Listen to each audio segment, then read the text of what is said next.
Ya, pemirsa, survei terbaru dari Lembaga Survei Jakarta atau LSJ menempatkan Sandiaga Uno dan Erick Thohir pada urutan teratas sebagai cawapres pilihan responden. Sandiaga Uno dinilai pasangan yang tepat untuk mendampingi Ganjar. Sementara itu Erick Thohir menurut responden layak mendampingi Prabowo pada pemilu 2024 mendatang. Lembaga Survei Jakarta melakukan survei dari tanggal 20 hingga 29 Juni 2023 di 34 provinsi seluruh Indonesia. Dari 1.200 responden pada survei ini, sebanyak 19,5% memilih Erick Thohir sehingga menempatkan Erick di urutan pertama sebagai calon wapres ideal pendamping Prabowo. Kemudian disusul Ridwan Kamil sebesar 17,2% dan di urutan ketiga ada responden yang memilih Mahfud MD sebesar 14,3% untuk mendampingi Prabowo sebagai capres. Sementara itu bila capresnya Ganjar Pranowo, Sandiaga Uno menjadi cawapres ideal tertinggi pilihan responden. Sandi memperoleh suara responden sebesar 18,5%. Sebagai cawapres ideal untuk mendampingi Ganjar, ya menurut responden pada posisi kedua adalah Gubernur Jawa Barat Ridwan Kamil yaitu 16,3%, sementara itu Erick Thohir berada di posisi ketiga dan dianggap ideal sebagai pendamping capres Ganjar Pranowo. Kan gini ya, kalau udah capres, cawapres ini kan tentang cocok-cocokan nih Mas. Mas Ganjar itu punya apa, Mas Sandi punya apa, itu kan salah satu value yang bisa menjadi elektoral nantinya. Apakah daerah atau bahkan mungkin substansi yang dibawa oleh Mas Menteri Ekonomi atau apa begitu ya. Nah, Mas Menteri sendiri melihat kalau Mas Ganjar capresnya, Mas Menteri itu adalah cawapresnya, apa komplementerinya? Saya melihat waktu 2017 waktu di Pilgub DKI, di 2019 di Pilpres, di mana saya juga membawakan fokus di bidang ekonomi, terutama bagaimana percepatan pembangunan bisa kita lakukan di dalam masa yang sangat sempit ini. Hanya antara 15 sampai 20 tahun kita akan mencapai Indonesia emas.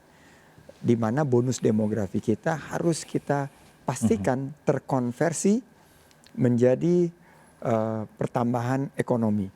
Di mana pertumbuhan ekonomi kita harus di sekitar 5 sampai 6% ke atas dan akhirnya di tahun 2045 predikat negara maju ini bisa kita raih.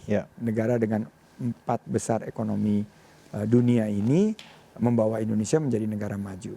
Jadi berarti perencanaan dan implementasi, eksekusi, strategi daripada ekonomi ini betul-betul harus sangat holistik dan sangat presisi dalam menjawab berbagai tantangan yang sekarang ini kan kita menghadapi luar biasa tantangan ekonomi global. Amerika sedang mengalami guncangan perbankan, belum Eropa zona resesi, Sri Lanka masuk ke dalam negara yang harus dibantu oleh IMF dan Bank Dunia. Nah, Indonesia masih bertumbuh di atas 5%, inflasinya terjaga di 4%-an. Tapi kita harus segera mengkonversi bonus demografi kita ke capaian-capaian ekonomi yang konkret dan membuka peluang usaha, lapangan kerja, dan juga bisa membawa Indonesia ini menjadi... Jadi artinya ekonomi itu value politik yang dibawa oleh seorang Sandiaga Uno untuk bisa bersanding dengan Ganjar Pranowo. Saya membawa pengalaman dari dunia usaha. Saya pernah menjadi profesional, kandas, pernah merasakan PHK, saya membangun usaha dari hanya 3 orang karyawan, jatuh bangun setelah hampir 25 tahun sekarang membuka 30.000 lapangan kerja. Saya berpengalaman menciptakan lapangan kerja, saya sudah hampir 10 tahun menjadi pelayan publik melalui perjuangan politik.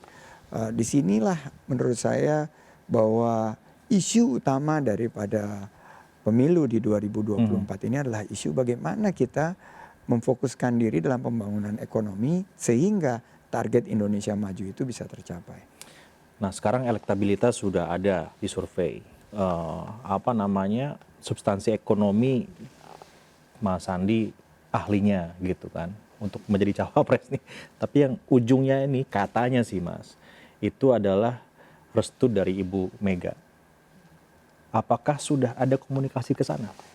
Nah itu mungkin bisa ditanyakan ke Pak Muhammad Mardiono. Saya bukan wewenang saya sadar posisi lah, bro. Saya tahu posisi saya ada di mana. Saya sangat harus sangat hati-hati menyikapi ini. Karena ini kan elit politik yang selama ini memang saya bukan ahlinya.